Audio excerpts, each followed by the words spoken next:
आपल्यासोबत बोलण्यासाठी शिवसेनेचे खासदार आणि प्रवक्ते अरविंदजी सावंत आपल्यासोबत आहेत. आजच विशेष अधिवेशन घेण्यात आलेलं होतं. मराठ्यांना 10% जे आरक्षण आहे त्याचं जे अध्यादेश आहे तो पारित करण्यात आलेला. कशा पद्धतीने बघताय हा संपूर्ण? मला जी काही माहिती मिळाली आहे, संपूर्ण भाषण ऐकायला नाही मिळाले मला, पण त्या माहितीनुसार असं कळतंय की हे आरक्षण 50% अतिरिक्त देण्यात आलेलं आहे. आणि आपण सगळेजण जाणता की सातत्यानं सर्वोच्च न्यायालयानं याबाबत स्पष्ट भूमिका घेतलेली आहे की 50%च्या वर जर आरक्षणाची मर्यादा तुम्ही ओलांडत असाल तर ते आम्ही मंजूर करणार नाही. आणि म्हणून मी आदरणीय पक्षप्रमुख शिवसेनेचे उद्धव बाळासाहेब ठाकरेजी यांच्या मार्गदर्शनानुसार गेली 10 वर्ष लोकसभेत जेव्हा जेव्हा प्रसंग आला आणि आरक्षणांच्या संदर्भात कायदे आले, आत्ता सुद्धा अंतरिम बजेटमध्ये कायदा आणला. एक कायदा त्या ईशान्येमधील एका राज्यातील कुठल्या तरी एका विशिष्ट वाल्मिकी समाजाच्या संदर्भात कायदा आणला होता. त्या कायद्यावर बोलताना पण मी सांगितलं होतं की किती वेळा असे कायदे आणणार तुम्ही. घटनादुरुस्तीचे कायदे येतात बरं काही जातींचे नाही करताना तेव्हा ते. आणि मग तेव्हा मी असं म्हटलं होतं, पुन्हा आता ह्या 6 फेब्रुवारीची गोष्ट आहे की एकदा या संदर्भात केंद्र सरकारनं पुढाकार घेतला पाहिजे.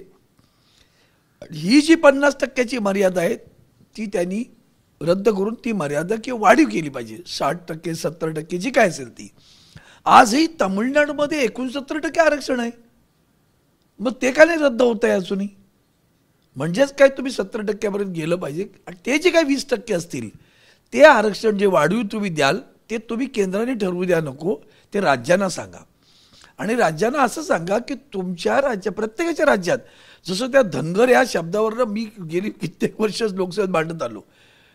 धनगर आणि धनगड, ते धनगड आहे तिकडे त्या ड ला अनुसूचित जातीमध्ये घेतलेला आहे पण र ला नाही.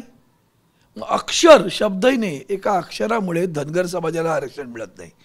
मग हे जे काय प्रकार आहेत ते राज्याला सांगा. आणि जे जे म्हणून वंचित वर्ग आहेत, जे आरक्षणापासून वंचित राहिले आहेत, अनेक जातीमुळे, आर्थिक स्थितीमुळे, सामाजिक स्थितीमुळे, जे काय असेल ते, मग इथं आता मराठा आहे, धनगर आहे, आदिवासी आहे, ओबीसी आहे, तुमचे आणखीन काही गोवारी आहेत, सगळ्यांचं एकदाच ठरवा आणि त्यांच्या लोकसंख्येच्या प्रमाणात ते आरक्षण द्या. आणि त्यासाठी 20%चं जे काय संविधानामध्ये दुरुस्ती एकदाच करा. आणि यापुढे देशामध्ये आरक्षणाविषयीच येता कामा नये, इतकं ते संपूर्ण सर्वसमावेशक बिल आणा, असं मी सातत्यानं मांडत आलो. शिवसेनेच्या वतीनं, आदरणीय उद्धवजींच्या वतीनं मांडत आलेलो आहे. पण आजही पुन्हा तेच केलं. म्हणजे आता पुन्हा ही शुद्ध फसवणूक आहे बरं का. बरं, मजा अशी आहे की माननीय जरांगेंनी सुरुवातीला सरसकट मराठ्यांना आरक्षण द्या असं म्हटलं. मग कुणबी मराठ्यांवर आलं. मग ठीक आहे, कुणबीवर आलं तर कुणबीचं प्रमाणपत्र त्याच्यावर, आणि मग त्याच्यात त्यांनी सगळे सोयरे शब्द वापरायला सांगितला, स्पर्शसुद्धा केला नाही असं मला कळतंय. म्हणजे केवढी घोर फसवणूक समाजाची करतात हे लोक. आणि म्हणून भाजप आहे ना, या बोटावरची थुंकी त्या बोटावर करण्यात माहेर आहे बरं. शब्दांचे खेळ करण्यात, खोटं बोलण्यात, भ्रम निर्माण करण्यात त्यांची मास्टरी आहे. आता तरी शहाणे व्हा ह्या लोकांपासून, एवढंच मी या निमित्तानं सांगेन. मात्र मुख्यमंत्री एकनाथ शिंदेंनी मेळाव्यामध्ये सांगितलं, शिवरायांची शपथ घेऊन सांगितलेलं होतं की मी मराठ्यांना आरक्षण देणार, आणि ते वचन पूर्ण, ती शपथ पूर्ण केल्याचं आज म्हटलं. मी हात जोडतो आणि अतिशय विनम्रपणे सांगतो, यांना आमचं दैवत आहे, ते उभ्या देशाचं दैवत आहे, महाराष्ट्राचं नाही आहे. ते छत्रपती शिवरायांचं नाव घेणं किंवा प्रभू रामचंद्राचं नाव सुद्धा घेणं हे यांना काडीचाही नैतिक अधिकार नाही. अनैतिक धंदे करणारे लोक छत्रपती शिवरायांना मान्य झालं असतं का रे बाबा? इतकं दांभिक. आणि छत्रपती शिवरायांबद्दल एवढं प्रेम होतं तेव्हा कर्नाटकात तुमचं राज्य होतं ना, त्या शिवरायांच्या पुतळ्याची विटंबना झाली तेव्हा तोंडातून ब्रणे आला हो तुमच्या. काय छत्रपती शिवरायांबद्दल तुमच्या मनात प्रेम आहे? इथं मी त्या छत्रपती शिवाजी टर्मिनसवर सातत्यानं मागणी करतोय की एक सिंहासनाधिष्ठित मेघडंबरीचा ते एक सुंदर आत्ता एक मिळतो पुतळा. मी एक क्षण तुम्ही थांबा. असा पुतळा त्या आपल्या छत्रपती शिवाजी महाराज टर्मिनस जवळ उभा बसवा. म्हणजे काय होईल, त्या इमारतीचा जे काय हेरिटेज आहे त्याची शोभा जाणार नाही. हे त्याचं ऐश्वर्य वाढविल. नाही करत. कसला छत्रपती शिवरायांचं तुमच्या मनात प्रेम आहे हो?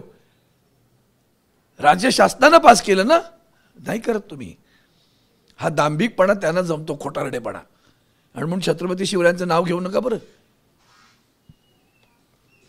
मला त्यांच्या सोबत असलेली माणसं जी भाषा वापरतायत ना सध्या, ती भाषा मी वापरू इच्छित नाही, एवढं तुम्हाला या निमित्तानं सांगतो.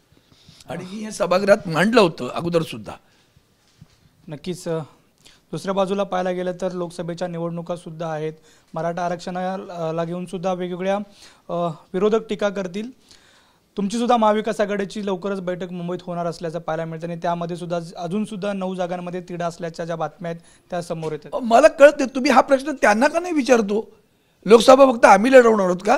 हा प्रश्न तुम्ही भारतीय जनता पार्टीला का नाही विचारत? ते पण आले तर युतीमध्ये. त्यांच्या जागेच्या वाटपाबाबत एक शब्दही काय तुम्हाला कॉन्ट्रॅक्ट दिले का फक्त आमच्याकडे आग लावायला जा म्हणून किंवा प्रश्न नाही? तुम्ही मला दाखवायचं की तुम्ही जाऊन त्यांना प्रश्न विचार. लोकसभेच्या जागांचं वाटप झालं का तुमचं? वेळ आहे ना अजून.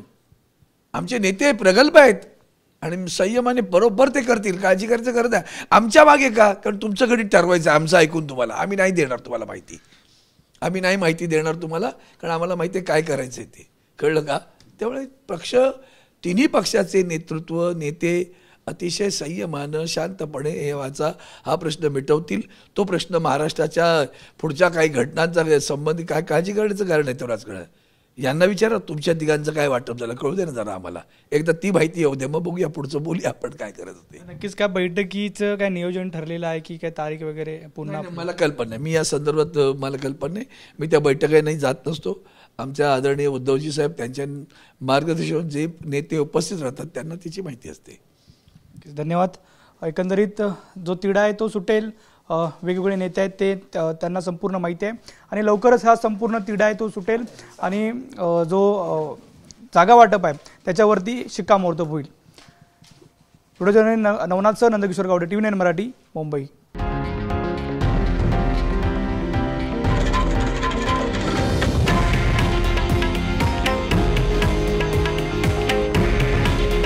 हे आहे देशातील नंबर 1 न्यूज नेटवर्क आणि आपण पाहत आहात TV9 मराठी. काळजी तुमची, हित महाराष्ट्राचं.